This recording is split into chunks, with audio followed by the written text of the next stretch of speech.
Hi guys, welcome back to our channel. మీకు ఎలా అనిపించింది ఎపిసోడ్?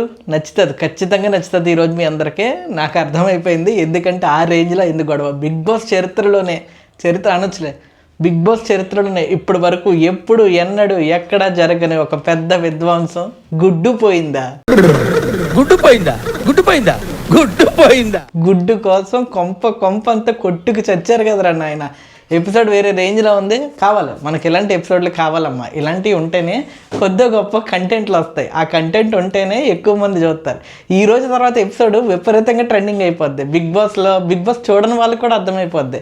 కేవలం ఒక గుడ్డు కోసం కొంపంతా కొట్టుకు చచ్చారా అనుకున్నైనా సరే బిగ్ బాస్ చూడని వాళ్ళు కూడా వచ్చి చూస్తారు. ఆ రేంజ్లో ఉంటుంది ఎపిసోడ్. వేరే లెవెల్ ఇంపాక్ట్, అసలు మామూలుగా లేదు. అసలు ఈ పెంటంతా ఒక ఎత్తు అయితే సంజన గారు మాత్రం ఆ సైడ్కి కూర్చుని ఆ సైకోపాత్ లుక్తో వాళ్ళందరూ కుట్టికి వస్తుంటే ఆవిడ ఒక సైడ్లో కూర్చుని అలా సైకోపాతలకు చూస్తూ దాన్ని ఎంజాయ్ చేస్తూ ఆ నవ్వు, ఒక టైప్ ఆఫ్ నవ్వుతూ అబ్బా వేరే లెవెల్. నాకు తెలుసు ఈ ఆదివారం లీక్ నేనే చేస్తా. ఈ ఆదివారం ఎట్టి పరిస్థితుల్లో ఆవిడే eliminate, sure shot, no doubt. Episode మొత్తం చూసాను నేను. ఎపిసోడ్ మొత్తం చూసినా స్టార్టింగ్ అంతా గుర్తుంది, కానీ ఆ లాస్ట్ జరిగిన గొడవ వల్ల ఏదో క్లైమాక్స్ అంటారు కదా, ఎపిసోడ్ క్లైమాక్స్ భారీగా ప్లాన్ చేశారు. ఆ లాస్ట్ జరిగిన క్లైమాక్స్ వల్ల మొత్తం ఏమైందో ముందేమైందో కూడా మొత్తం మర్చిపోయాను. సో మళ్ళీ వాచ్ చేశాను అనమాట. మళ్ళీ స్టార్టింగ్ ఏం జరిగిందో ఒకసారి చూసాను. సో నేను ఎపిసోడ్ ఎక్కడ ఆగిందో ఈరోజు కూడా అక్కడే స్టార్ట్ అయింది. సో నిన్న వాళ్ళిద్దరిని, లైక్ పవన్ గారిని, సోల్జర్ పవన్ గారిని, హరీష్ గారిని కలిసి ఒక డెసిషన్ తీసుకోమంటే భరణి గారిని, ఇమ్మాన్యుయల్ గారిని, వీళ్ళిద్దరిని కలిసి గేమ్ ఆడాలని చెప్పి వాళ్ళు డిసైడ్ చేశారు. సో భరణి, ఇమ్మాన్యుయల్ ఇద్దరు కలిసి కూర్చున్నారు. స్టార్ట్ అవ్వగానే ఫాస్ట్గా వెళ్ళిపోయారు. ఇమ్మాన్యుయల్ గారు కూడా ఫాస్ట్గానే వెళ్ళారు. బట్ భరణి గారు ఛాన్స్ తీసుకున్నారు. భరణి గారు వెళ్ళి సంజన గారిని నామినేట్ చేశారు. లైక్ నిన్న చెప్పిన రీజన్సే, ఈ యునానిమస్ హేట్ ఇవిడ మీద సంజన గారు నామినేట్ చేశారు. సో ఆ సుత్తి తీసుకుని వెళ్ళి శ్రీజ గారికి ఇచ్చారు. శ్రీజ గారు ఆ సుత్తి తీసుకుని సంజన గారిని కాసేపు వేసుకుని, నిన్నట్లాగే ఇంకా చూసుకునే పనే లేదు, ఇంకా వివరించక్కర్లేదు, వేసుకుని కాసేపు నా నామినేషన్ మీరు కాదండి అని చెప్పి నామినేషన్ని చేంజ్ చేసింది. ఎందుకంటే చాలామంది నామినేట్ చేస్తారు కదా, సో ఎక్కడో సేఫ్ గేమ్ అయిపోతుంది అనిపించిందో ఏమో తెలియదు, కానీ ఇంకా చాలామంది రావాలి సెలబ్రిటీస్లోంచి అనుకుని ఆవిడ డెసిషన్ చేంజ్ చేసుకుంది. డెసిషన్ చేంజ్ చేసుకుని ఎవరి దగ్గరికి వెళ్ళిందంటే తనుజ గారి దగ్గరికి వెళ్ళింది. డిఫరెంట్ మూవ్ అసలు శ్రీజ గారిది. సర్లే ఇప్పుడు ఏదో డబ్బా కొట్టినట్టు ఉంటుంది. ఎనో సో ఆవిడ మార్చారనమాట. సో కంటెస్టెంట్ని మార్చగానే అప్పుడు తనుజ గారు వచ్చారనమాట. తనుజ గారిని ఎందుకు నామినేట్ చేస్తున్నారంటే వీళ్ళు ఏం అడిగారో అది వాళ్ళు వండరు, వాళ్ళు ఇంకోటి ఏదో వండుతారు, బట్ అది బాగానే ఉంటుంది. సో అందువల్ల వీళ్ళు ఇప్పటి వరకు చెప్పలేకపోయారు. సో తనుజ గారు కూడా వెంటనే దిగి అలా ఎలా అంటారో, నేను బాగానే చేశాను కదా, బాగానే చేశాను, అన్నీ చేయించుకుంటున్నారు, అన్నీ చేయించుకుని ఇలా మాట్లాడుతున్నారేంటి అన్నారు. బొంగి ఎన్ని చేయించుకోవడం కాదు, వాళ్ళు ఏం అడిగితే మీరు అది వండి పెట్టాలి. ఇదే రూల్, బిగ్ బాస్ రూల్. వాళ్ళు ఏది అడిగితే నువ్వు అదే వండి పెట్టాలి. ఇప్పుడు నేను పాలన్నం అడిగాను, నువ్వు నాకు పాలన్నమే చేసి పెట్టాలి. నువ్వు బిర్యానీలో వండటంలో స్పెషలిస్ట్ కదా అని చెప్పి నువ్వు బిర్యానీ తీసుకొచ్చి పెడితే బాగానే ఉంది అంటాను, బట్ నాకు రావాల్సిన పాలన్నం రాలేదు కదా, అందుకని నామినేట్ చేశారనమాట. మ్యాక్సిమం డిఫెండ్ చేసుకోవడానికి ట్రై చేశారు. మధ్యలో హరీష్ గారిని కూడా తీసుకొని వచ్చారు. హరీష్ గారు నేను చెప్పిన ఆ కప్పు రైస్ ఎక్కువ పెట్టు అన్నదానికి ఆవిడ పెంట చేసేసుకుంది. హరీష్ గారు కూడా గట్టిగా మాట్లాడారు, నువ్వు ఎప్పుడు మాట్లాడాలో అప్పుడు మాట్లాడడానికి నేను నీ సర్వెంట్ని కాదు, జాగ్రత్తగా మాట్లాడని చెప్పి ఆయన కొద్ది ఫైర్ అయ్యారు. నేను ఆవిడతో మాట్లాడుతానని చెప్పింది. చాలా పెంట జరిగిపోయింది ఇక్కడ. ఈ వంట గురించే ఈ సొల్లు అంతా తిరిగి మొత్తానికి ఆవిడ ఇంకేం చేయాలో అర్థం కాలేదు. సో మధ్యలో బిహేవియర్ అన్న వర్డ్ వచ్చింది. ఇవన్నీ రావడం వల్ల ఆవిడ ఎక్కువ హర్ట్ అయిపోయారు అనమాట, తీసుకోలేకపోయింది. ఎందుకంటే ఒక్కటి జరిగిన ఈ కార్నర్స్లో ఉన్న పెద్ద థింగ్ ఏంటంటే, ఒక్కటి జరిగిన యునానిమస్గా మొత్తం వీళ్ళందరూ యూనిటీగా సరికి ఒక్కసారిగా మీద పడిపోతున్నారు వాళ్ళ మీదకి. కార్నర్స్ అందరూ కలిపి తనుజ గారి మీద నువ్వంటే నువ్వు సాల్ట్ సరిగ్గా వేయలేదు, అయినా ఆమ్లెట్ మీద తిన్నా, ఇలా ఒక్కొక్కరు ఒక్కొక్క పాయింట్ చెప్పి ఉరుముంచేశారు. ఆవిడకి ఏం చేయాలో అర్థం కాక సర్లే అని చెప్పి సైలెంట్గా ఉండిపోయి ఏడుపు వచ్చేసింది. ఫైనల్లీ ఆవిడ నామినేట్ అయ్యారు. ఇంటి లోపలికి వెళ్ళి కాసేపు కూర్చొని ఏడ్చారు. ఇమ్మాన్యుయల్ చాలా బాగా ఓదార్చాడు. యాక్చువల్లీ మంచి మాటలు చెప్పాడు. అమ్మ నువ్వు చెప్పిన పాయింట్లన్నీ కరెక్టే, నాకు కూడా కరెక్టే అనిపించింది. వాళ్ళ పాయింట్లు వాళ్ళు కరెక్ట్ అయితే నీ పాయింట్లు నీకు కరెక్ట్, ఓకేనా, ఇది ఇక్కడితో ఆపేసి ఇంకా అస్తమానం ఏడవకంటే ఆవిడ ఎక్కి ఏడిచేసింది. ఇంకా అంతసేపు ఏడుపుని చూపించడం ఇష్టం లేక అక్కడితో కట్ చేస్తారు. నెక్స్ట్ గేమ్ సుమన్ శెట్టి గారు అండ్ ఆశా గారు ఇద్దరు కలిపి ఆడాలి. సో ఇద్దరు స్టార్ట్ చేశారు. నేను అసలు ఎక్స్పెక్ట్ చేయలేదు, ఆశా గారు కొట్టేస్తుంది అనుకున్నాను అసలు, కానీ ఫాస్ట్గా వెళ్ళిపోయారు. సుమన్ శెట్టి గారు చాలా ఫాస్ట్గా వెళ్ళిపోయి ఆ సుత్తి తీసుకున్నారు. ఆ గేమ్ విన్నావుగానే అందరికి ఒక రకమైన ఆశ, మొత్తం అందరూ లెగ్స్ క్లాప్ కొట్టేశారు. సంజన గారు కూడా ఆవిడనే నామినేట్ చేస్తారన్న విషయం తెలిసి కూడా ఆవిడ లెగ్స్ క్లాప్స్ కొట్టేశారు. అసలు అంతలా ఇంప్రెస్ చేశాడు ఆయన. ఒక గేమ్ గెలిచేది. అంతకుముందు ఆయన ఏం ఆడలేడేమో అనుకున్నాం, బట్ ఒపీనియన్ చెప్తున్నాను కదా, సిచ్యువేషన్ వచ్చినప్పుడు ఒపీనియన్స్ మారిపోతాయి. బిగ్ బాస్లో ఉన్న ఆ మ్యాజిక్కే అది. సో ఎవరైతే అసలు ఆడలేరు అనుకుంటామో వాళ్ళు వచ్చి టక్మని ఆడి గెలిచేస్తూ ఉంటారు. సో అలాగే అయిందనమాట. సో ఆయన వచ్చారు, గెలిచారు, నామినేట్ చేశారు, సంజన గారిని నామినేట్ చేశారు. సంజన గారు ఏం ఫీల్ అవ్వలేదు, ఆవిడ అలా కూర్చొని ఉంటున్నారు, ఆల్రెడీ నామినేట్ అయిపోయింది కదా బొంగ అన్నట్టు కూర్చొని ఉంది ఆవిడ. సో ఇమీడియట్గా ఆ సుత్తి తీసుకొని వెళ్ళి ప్రియా గారికి ఇచ్చాడు. ప్రియా గారు కూడా కొద్దిగా సర్ప్రైజ్ అయ్యారు, అమ్మ నాకు ఇచ్చాడేంటి అని చెప్పి. సో ఆయన వచ్చి మీకు ఇంకెవరైనా ఉన్నారండి అని అడిగింది ఆవిడ. ఇంకా లేదండి నాకు అదొకటే అని చెప్పానంటే అప్పుడు ఇవిడ స్టాండ్ తీసుకుని లేదండి నేను ఇంకొకరిని చేంజ్ చేస్తున్నానని చెప్పి అప్పుడు చేంజ్ చేసింది. ఎవరిని? రాము గారిని. నేను అస్సలు ఎక్స్పెక్ట్ చేయలేదబ్బా. ప్రియా గారు ఆవిడ ఏందో పవర్ఫుల్గా ఉంటుంది ఈ మనిషి అనే టైంకి కొలాప్స్ అయిపోద్ది. అది ఏం దరిద్రమో అర్థమై సావదు. అమ్మ వెళ్ళి రాము గారిని పిలిచి నిన్నటి రూలే భోజనం చేస్తున్నప్పుడు మియ్యి మాకు పెడితే మిస్టేక్ కదా, అలాగే మీకు పెడితే ఇబ్బంది అవుతుందేమో మాకు అని అన్నాడు. స్వామి నోరు జారు ఒక్క మాట అన్నాడు అంతే. అది పెద్ద భూతో కాదు ఏమీ కాదు, మామూలుగా అన్నాడు. అది ఇప్పుడు మనసులో పెట్టేసుకుంది. ఈవిడ కొద్దిగా చూపించాలనుకుంటుంది, అది అర్థమైపోతుంది గర్ల్స్లో నేను ఇది అన్న విషయం ఆవిడ చూపించాలనుకుంటుంది. దానికి ఎవరో ఒక బకరా క్యాండిడేట్ కావాలి, అది ఈయన పాపం అమాయకంగా దొరికాడు, ఆడేసుకుంటుంది అంతే. సో ప్రియా గారిది నాకు తెలిసి కంప్లీట్లీ పర్సనల్ ఎజెండా రాము గారి మీద వేయటం. ఎందుకంటే ఆయన కాంట్రవర్సీ క్యాండిడేట్ కాదు, అలానే పెద్ద సెలబ్రిటీ కాదు, మోర్ ఓవర్ గేమ్ ఆడతాడు, చెప్తే మాట వింటాడు, ఏ పని చెప్పినా చేస్తున్నాడు. నాకు తెలిసి ఇప్పటివరకు అంత పెద్దదేం లేదు. మరి అలాంటి ఆయన మీద ఎందుకు ఇప్పుడు పగబట్టేసిందో తెలియదు. అదే నెగిటివ్ ఎనర్జీ అని ఒకటి ఉంటుంది కదా, ఆ నెగిటివ్ వైబ్ వచ్చినట్టుంది. ఇంకేం చేయాలో తెలియక నామినేట్ చేసింది. సో ఇక్కడ అయిపోయింది, ఇక్కడతో గేమ్ అయిపోయింది. సో బిగ్ బాస్ అందరినీ కూర్చోబెట్టి ఎవరెవరు నామినేట్ అయ్యారు అనేది వరుసగా నామినేషన్స్లో ఎవరెవరు ఉన్నారో వాళ్ళ పేర్లన్నీ చెప్పేశారు. అక్కడితో అయిపోయింది. నైట్ అయిన తర్వాత డిస్కషన్స్ జరుగుతుంటే ఒక ఎక్స్ట్రాడినరీ డిస్కషన్ జరిగింది బై ఇమ్మాన్యుయల్ కూర్చోబెట్టి అందరినీ యాక్చువల్లీ బుద్ధి చెప్పినట్టు చెప్పాడు అబ్బాయి. యాక్చువల్లీ కామెడీగానే నవ్వుకుంటూ చెప్పేశాడు, కానీ యాక్చువల్లీ ఆ తెలివితేటలన్నీ మిగిలిన వాళ్ళందరికీ ఉండి సావాలి, ఆ తెలివితేటలు లేవు. ఇమ్మాన్యుయల్ కరెక్ట్గా చెప్పాడు. ఏమని? బిగ్ బాస్ ఏం చెప్పాడు? సుత్తి తీసుకుని వెళ్ళి కామనర్స్లో ఎవరైతే ఉన్నారో వాళ్ళకి ఇస్తూ ఉండాలి, ఎవరికైతే సుత్తి తక్కువగా వస్తుందో వాళ్ళు రెడ్ జోన్లో పడతారని చెప్పని అన్నాడు. క్లియర్గా చెప్పాడు కదా బిగ్ బాస్. నువ్వేం చేయాలి? వాళ్ళందరూ కనుక్కొని సంజన గారిని నామినేట్ చేస్తున్నప్పుడు మీరందరూ మనందరూ ఒక మాట అనుకుని, అంటే సెలబ్రిటీస్ అందరూ ఒక మాట అనుకుని, సుత్తి ఎప్పుడు ఒకే పర్సన్కి 5 ఉన్నారనుకోండి, ఒకే పర్సన్కి ఇస్తా ఉన్నాం అనుకోండి, దీనికి ఇచ్చి వీళ్ళు దీనికి ఇచ్చి అందరూ ఒకే పర్సన్కి ఇచ్చారంటే వీళ్ళు 4 పడతారు కదా డేంజర్ జోన్లో. ఇది ఇమ్మాన్యుయల్ చెప్పాడు. కానీ మన వాళ్ళు ఏం చేశారు? వీళ్ళని సెలెక్ట్ చేసుకున్నారు, వీళ్ళు ఇలా ఒక్కొక్కరిని సెలెక్ట్ చేసుకోక 2 మిగిలారు, ఆ 2లో ఒకరిని నామినేట్ అయ్యారు. సింపుల్ అబ్బా, అయిపోయేదాన్ని ఏం చేయాలో తెలీదు. ఇందాక చెప్పడం మర్చిపోయాను, భరణి గారిని బిగ్ బాస్ పిలిచి ఎవరికైతే సుత్తి తక్కువ వచ్చిందో వాళ్ళలో ఒకరు నామినేట్ చేయండి అంటే అప్పుడు ఆయన మన డీమన్ పవన్ గారిని నామినేట్ చేశారు. ఎందుకంటే వద్దులే మళ్ళీ ఇలా చెప్తే బాగోదేమో, అదే ఆ కైండ్ ఆఫ్ అది అలా డల్ అలా ఉంటాడో ఏదోలా ఉంటాడో ఎనర్జీ కనిపించదు. అలాంటి పర్సనాలిటీస్ తప్పని నేను అన్న, కానీ బిగ్ బాస్ హౌస్లో కొద్దిగా ఏదో ఒకటి ఉండాలి. అందరూ అభిజిత్తులు కాదు కదా, ఈవెన్ అభిజిత్ కూడా కొద్దిగా గొప్ప ట్రై చేస్తాడు. అలాగా మనం అలా ఉండి ఐడల్గా అలా ఉండి సిచ్యువేషన్ వచ్చినప్పుడు మాట్లాడతాం, అప్పుడు చూసుకుందాం అంటే అవ్వదు, రియాక్ట్ అవ్వాలి, ఆ రియాక్షన్ ఉంటేనే అవుతుంది. భరణి గారు కూడా అదే చెప్పారు, నాకు ఇలా అనిపించట్లేదండి అందువల్ల కుదరట్లేదు అని చెప్పారు అన్నాడు. ఫైన్, అక్కడతో ఆయన కూడా పెద్ద డిఫెండ్ చేసుకోలేదు, ఇంక సర్లే అనుకున్నాం అంతే. బట్ ఇమ్మాన్యుయల్ గారు మాత్రం ఈ పాయింట్ చెప్పడం నాకు అసలు వేరే లెవెల్ అనిపించింది.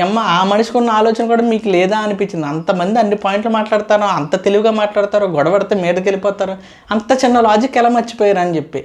నిజంగా ఇమ్మాన్యుయల్ గారు చేసినట్టు చేసి ఉంటే రిజల్ట్ వేరే లెవెల్లో వచ్చేది. అసలు సగం మంది వాళ్ళు కూడా ఉండేవారు. అందంగా బిగ్ బాస్ ఈక్వల్ ఛాన్సెస్ ఇచ్చాడు, బట్ వీళ్ళు దాన్ని పట్టుకోలేకపోయారు అంతే, సింపుల్. అలానే వీళ్ళందరూ ముందే మాట్లాడుకున్నా కానీ ఇది గ్రూప్ గేమ్ అయిపోద్దని ఇమ్మాన్యుయల్ ఎవరికీ చెప్పలేదు అంతే. ఇంకా తెల్లవారితే ఇంకా సాంగ్ రాగానే అందరూ డాన్స్ చేశారు. కట్ చేస్తే మార్నింగ్ హరీష్ గారిని అడిగాడు అనమాట మన ఇమ్మాన్యుయల్, తనుజ గారితో ఏమైనా మాట్లాడారని చెప్పి. అటువైపు తనుజ గారి ఫోటో చూపించారు, నేను ఫేక్ పర్సన్స్తో మాట్లాడాను, నేను ఫేక్ చేయలేను అని చెప్పాను అంతే.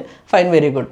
నెక్స్ట్ ఆ రోజు బర్త్డే అంట భరణి గారిది. సో క్యారేజ్ ఏమన్నా స్పెషల్తో పంపించండి అని చెప్పి 7G బృందావని కలిని టైప్లో మన శెట్టి గారు వీళ్ళందరూ ఈ అని ఏడుస్తాడు కదా ఆయన 7Gలో, ఆ టైప్లో ఏడ్చి మంచి క్యారేజ్ ఏమైనా పంపించండి అన్నారు. పర్లే, ఆ ఫన్ ఏదో చేశారు, అంత వర్కౌట్ అవ్వలేదు, బట్ ఆయన ఉండటం వల్ల సెట్ అయింది అంతే. ఇప్పుడు నెమ్మదిగా స్టార్ట్ అవుతుందండి. దీన్ని ప్రీ క్లైమాక్స్ అనుకోండి. సంజన గారు ఇంటి లోపల దగ్గరికి అక్కడ డోర్ దగ్గరికి వచ్చి నాకు కాఫీ ఇస్తారా ప్లీజ్ అంది. లేదండి కుదరదు, ఇవ్వటం కుదరదు, మేమంతా వేరే వైబ్లో ఉన్నాము, వదిలేసేయండి మమ్మల్ని అంటే. నాకు కాఫీ ఇవ్వచ్చు కదా, కాఫీ కావాలి కదా నాకు అని చెప్పి ఏదో చెప్పింది. మొత్తానికి ఎంత అడిగినా నో అనేది చెప్పన్నారు. మరి ఇది మనసులో పెట్టేసుకుందో ఏమో తెలియదు, కానీ ఈ మధ్యలో ఒకటి జరిగింది, అది మనకు చూపించి సావరు, అది అసలు చూపించరు, వాళ్ళకే చూపించరు, ఆడియన్స్ అయిన మనకే చూపించరు. దీన్ని డైరెక్ట్గా ఆదివారం టెలికాస్ట్ చేస్తారనమాట. అండ్ దీనివల్ల ఇంత పెంట అవుతుంది అన్న విషయం కూడా తెలియదు వాళ్ళకి, ఏదో వదిలేసి ఉంటారు. బట్ ఎంత పెంట అయ్యేటప్పుడు తీసుకున్నారు. ఎనీహౌ సంజన గారు వచ్చారు, కాఫీ అడిగారు, వీళ్ళు నో అన్నారు. సరే అనుకుని సంజన గారు వెళ్ళిపోయిన తర్వాత ప్రియా గారు డిస్కషన్ పెట్టారంట, ఎవరు ఎలిమినేట్ అవుతారు అని చెప్పి. ఎవరు ఎలిమినేట్ అయిపోతున్నారు అని చెప్పని అడిగితే యునానిమస్గా కంపల్సరీ సంజనయ్య అవుతుంది అని చెప్పని అన్నారు. బట్ శ్రీజ ఎక్కడో పాయింట్ ఎత్తింది. అబ్బాయి భలే ఆలోచిస్తారు అబ్బాయిలో. శ్రీజ ఏం చేసింది, శ్రీజ గారు కాదు ప్రియా గారు, ఇద్దరు కూడా వీళ్ళు ఏమన్నారంటే ప్రతి సీజన్లో చూసుకోండి ఒకళ్ళని టార్గెట్ చేస్తారు. అంటే ఒకళ్ళు చాలా ఇబ్బందిగా ఉంటారు హౌస్కి, వాళ్ళని వీళ్ళందరూ కలిపి అనేసేసరికి ఏమవుతుందంటే అరే తప్పు చేస్తే చేసింది, వీళ్ళందరూ వెళ్ళి అమ్మాయి మీద పడిపోవాలి అన్న సింపతి వాళ్ళకి వర్కౌట్ అయ్యి వాళ్ళు సేవ్ అయిపోతారు. ఎగ్జాక్ట్గా ఇదే జరుగుతుంది చూసుకోండి అని చెప్పని అన్నారు. బట్ మనీష్ గారు మాత్రం ఒకే స్టాండ్ మీద ఉన్నారు. ఉండొచ్చేమో కానీ మరి ఎంత దారుణంగా ఎవరు లేరండి బాబు, కాబట్టి కంపల్సరీ ఇవిడే ఎలిమినేట్ అయిపోద్ది అనుకున్నారు. నిజమే కదా, ఇందులో చేంజ్ ఏముంది భూమి. ఇంతలో వీళ్ళు స్టార్ట్ అయిపోయింది.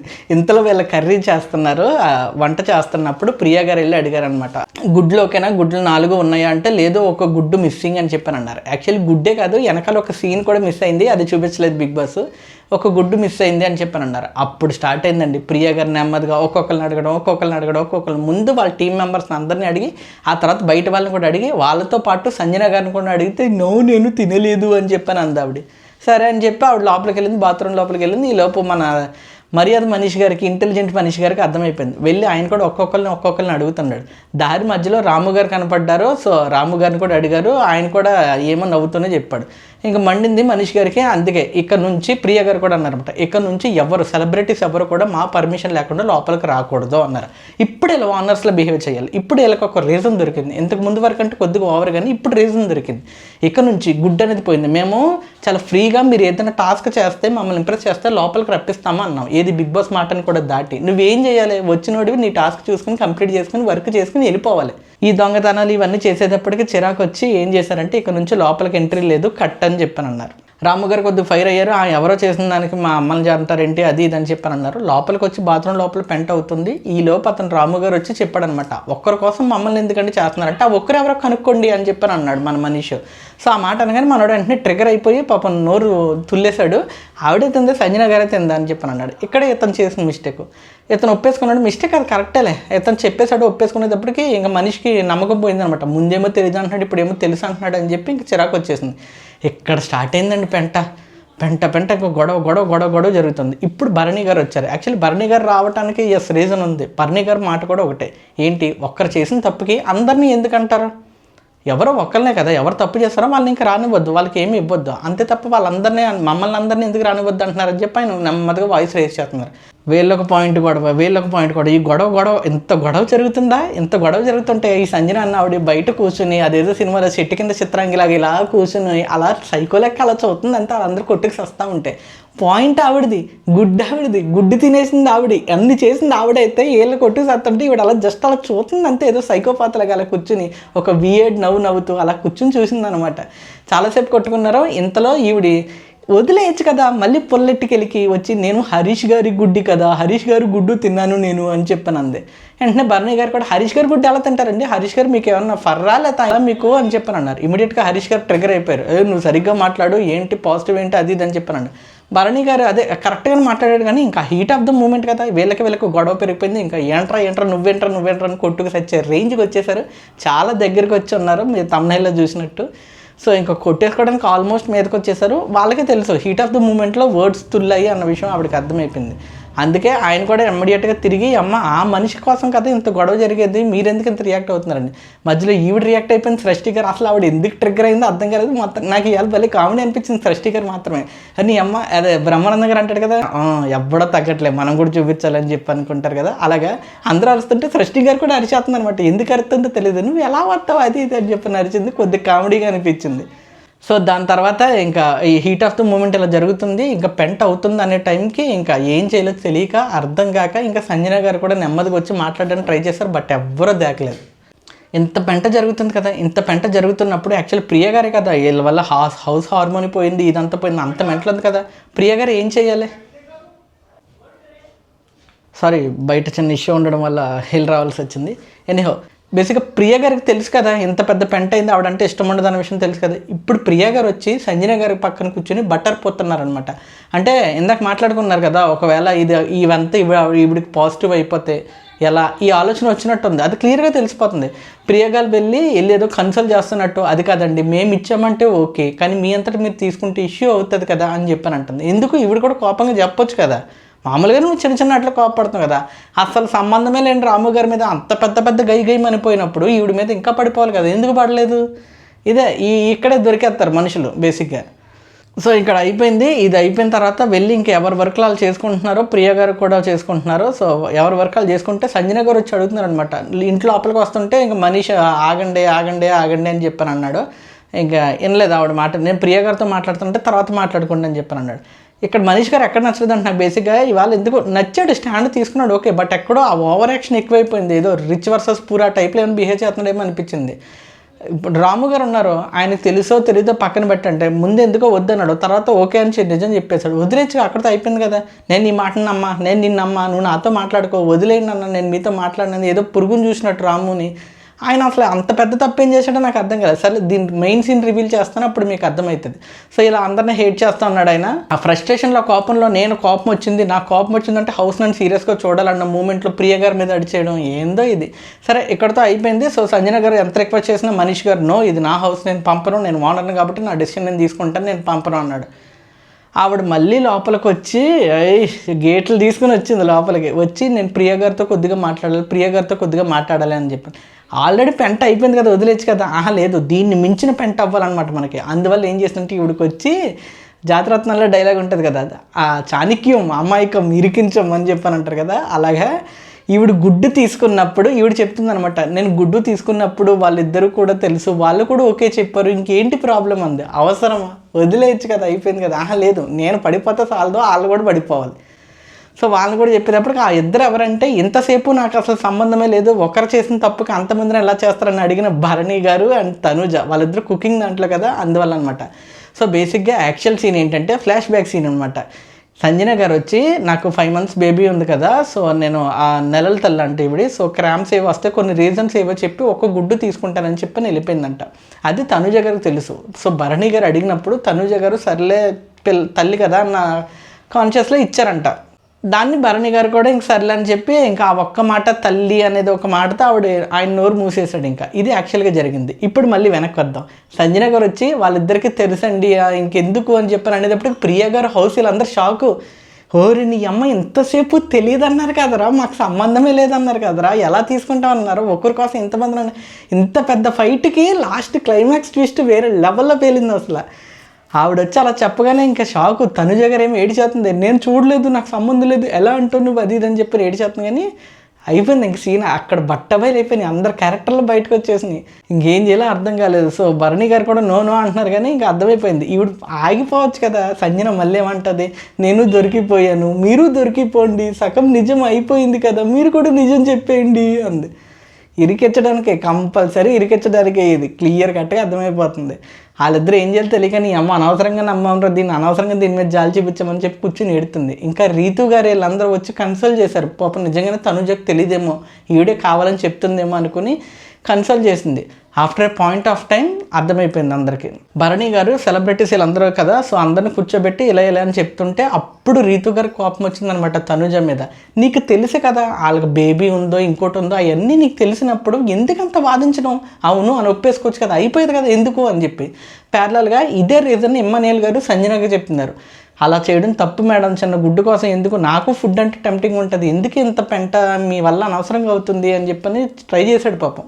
అయినా కానీ ఒప్పుకోరే. భరణి గారు కూడా ఒక పాయింట్లో అరిచేశాడు అసలు ఒక నిమిషం రీతు గారి మీద. రీతు కూడా కోపం వచ్చేసింది. బొంగు, అసలు నేను ఎవరి కోసం ఫైట్ చేయాలి, ఎవరి కోసం అరుస్తున్నావు, నువ్వు ఎక్కడ అరిచేది కరెక్టా, అక్కడ అరుస్తుంది కరెక్టా, నీకు సంబంధం లేదు, నువ్వు లేవు. అయినా కానీ ఆవిడ మీద కన్సర్న్తో నువ్వు చెప్పావు, అయినా కానీ ఆవిడ అంత పెంట జరుగుతున్నా మళ్ళీ స్టాండ్ తీసుకున్నావు. నీ మీద మాట వస్తుంది కదా, ఎవరి కోసమో కన్సర్న్ తీసుకుని ఎవరి కోసమో నువ్వు మాట పడడం ఏంటి, నీ మీద బండని వేసుకోవడం ఏంటి, అవసరమా అని చెప్పని అడిగింది. భరణి గారు కూడా అర్థమైపోయింది, ఓరి నీ అమ్మ ఇది ఎటో వెళ్ళిపోతున్న విషయం అని ఆగి, ఎవడన్నా అయితే అసలు ఆలోచించాడు, బట్ ఈయన ఆలోచించాడు. ఒక్క నిమిషం ఆగి ఓరి అమ్మ ఎటో వెళ్తుంది ఏంటని చెప్పి క్యాలిక్యులేట్ చేసుకుని అప్పుడు ఆయన వచ్చి అన్నాడు, రీతు నా దగ్గర ఏదన్నా వస్తే నేను నాగార్జున గారికి సమాధానం చెప్పగలను, నా దగ్గర కొన్ని రీజన్స్ ఉన్నాయి, సో నువ్వు ఇందులో ఎక్కువ స్ట్రెస్ తీసుకోకు, వదిలేసి నాది నేను డీల్ చేసుకుంటా, ఓకేనా అని చెప్పని అన్నాడు. ఫైన్, అక్కడితో అయిపోయింది. రీతు గారు ఇప్పుడు తనుజ గారికి రీజన్స్ చెప్తుంటే తనుజ వినట్లేదు, వెళ్ళిపోతుంది, ఏదో ఒక గోల చేసుకుంటూ ఏడ్చుకుంటూ వెళ్ళిపోయింది. రీతు మాత్రం నీ అమ్మ ఆల్రెడీ తల ఇక్కడ పగిలిపోయింది, ఇక్కడ కొద్ది బ్లడ్ అవుతుంది, ఈ అరుపుకి ఈ స్ట్రెస్కి ఏమైనా బ్లడ్ బయటకు వచ్చేస్తుందేమో అన్న ఫీలింగ్ వచ్చిందనమాట. ఆ రేంజ్లో గట్టిగా అరుతుంటే ఎక్కడో లోపల ఉన్న కామనర్స్ కూడా పరిగెత్తుకొచ్చారు, నీ అమ్మ ఏమైపోతుందో మేము కదా కొట్టుకోవాలని. ఆ రేంజ్లో వచ్చేసారు. బట్ తనుజ గారు ఏం మాట్లాడకుండా వెళ్ళిపోయారు. ఆశా షైని గారు అనకూడదు కానీ గోడ మీద పిల్లిలాగా మొదటి ఎపిసోడ్ స్టార్టింగ్ నుంచి ఇప్పటి వరకు గమనిస్తూనే ఉన్నారు సంజన గారిని గమనిస్తూనే ఉన్నారు. మన పాయింట్ ఎప్పుడన్నా వస్తుందా అని. లైక్ ఇది పవన్ కళ్యాణ్ గారి డైలాగ్ ఉంటుంది కదా, లాస్ట్ పంచ్ మనదైతే ఆ కిక్కే వేరప్ప అని. ఆ లాస్ట్ పంచ్ కోసం ఇవిడు వెయిట్ చేస్తుంది అనమాట. వెయిట్ చేసింది. సో ఎంత జరుగుతుంటే రీతు గారు చెప్తున్నారు కదా, ఇలా 5 months బేబీ అని మీరు ఎలా జాలి పడితే పడ్డారు, నిజం చెప్పొచ్చు కదండి. అప్పుడు వచ్చిందమ్మా సంజన గారు, ఫ్యామిలీకి బాత్ కరణమ్మా, నా ఫ్యామిలీని మధ్యలోకి తీసుకురాకండి, నా పాపని తీసుకురాకండి, నా మీద బోల్డ్ కేసులు అయ్యి ఇదేదో స్టార్ట్ చేసింది. ఈవిడ స్టార్ట్ చేయగానే శాటభారతం అందరూ వెళ్ళిపోయారు బయటికి, మొత్తం అందరూ వెళ్ళిపోయారు, ఒక్క ఆశా షైని తప్ప. ఆశా షైని గారు ఏదో కన్సల్ట్ చేద్దాం సర్లే పైకన్నా చెప్పి నేను అవుతుంటే, నువ్వు రాకు, నువ్వు పో, నా దగ్గర నుంచి ఉండకు పో అని చెప్పాను అంది. అప్పుడు ఆశా షైని గారు వచ్చి లాస్ట్ డైలాగ్ వేశారనమాట, ఇలా ఉంటుంది అవమానం అంటే ఇది, మోసం అంటే ఇది, ఏసీ హే ఇలా ఉంటుంది అని చెప్పి హిందీలో చెప్పింది అనమాట. వేరే లెవెల్. ఇది ఎప్పుడు నా పక్కనే ఉంటుంది, నా వెనకే ఉంటుంది, నన్ను ఏదో తొయ్యటానికే ఉంటుంది అని చెప్పి ఫన్నీగా చెప్పింది. ఏడిచింది ఆవిడ. అయిపోయింది పాపం. నాకు తెలిసి బుజ్జగడ్డ సినిమాలో చేసి, హిందీ సినిమాల్లో చేసి, అట్లీస్ట్ ఆ కేసు అయ్యి ఇప్పటి వరకు వచ్చిన ఫేమ్ అంతా చిన్న కోడిగుడ్డుతో పోయింది మొత్తానికి. తెలుగు ఇండస్ట్రీ బిగ్ బాస్ వాళ్ళు ఎంతమంది చూస్తారో తెలియదు కానీ దీనివల్ల అవకాశాలు వస్తాయనేది పక్కన పెడితే ఉన్న పరువు పీకింది అయ్యా. ఆ రేంజ్లో ఉంది అసలు, చిన్న కోడిగుడ్డుతో మొత్తం పీకింది. Real psychopath of Telugu Bigg Boss అంతే. సో ఇది ఈరోజు వీడియో. మీకు ఎలా అనిపించిందో కామెంట్ చేయండి. అసలు ఎపిసోడ్లో మీకు సంజన గారి గురించి ఏమైనా చెప్పాలనుకుంటే దయచేసి కామెంట్లో చెప్పండి. అంటే ఎవరెవరికి ఎలా అర్థమైంది అనేది నాకు చాలా చూడాలని ఉంది. సో ఒకసారి కామెంట్ చేయండి, మీకు సంజన గారు లాంటి కంటెస్టెంట్ ఉండాలా ఉండద్దా అని. అండ్ ఈరోజు నామినేట్ అయిన వాళ్ళలో మీరు ఎవరికి ఓట్ వేయాలనుకుంటున్నారో, ఎందుకు ఓట్ చేయాలనుకుంటున్నారు అనేది మెన్షన్ చేయండి. ఎందుకంటే ఒక వారమే కదా వాళ్ళ గేమ్ మనం చూస్తుంది. ఈలోపు మీకేం నచ్చి మీరు వేస్తున్నారు అనేది తెలియాలి కదా. Audience pulse, audience point of view చూస్తే దాన్ని బట్టి కూడా మనం ఒకసారి రివ్యూస్ని చెప్పొచ్చు అనిపించింది. అందువల్ల మీ ఇన్పుట్స్ని ఎవరికి ఓట్ వేస్తున్నారు ఎందుకు అనేది మెన్షన్ చేయండి. సంజన గారి గురించి కూడా ఒక లైన్ రాయండి. అంతే. That's it for today. ఈ వీడియో మీకు నచ్చితే లైక్ చేయండి, మీ ఫ్రెండ్స్ అండ్ ఫ్యామిలీకి షేర్ చేయండి. మర్చిపోకుండా మీకు ఏమైనా అనిపిస్తే కామెంట్ చేయండి. ఇలాంటి రివ్యూస్ కోసం సబ్స్క్రైబ్ చేసుకోండి. This is Jay signing off from నౌడో టాక్స్. Thank you.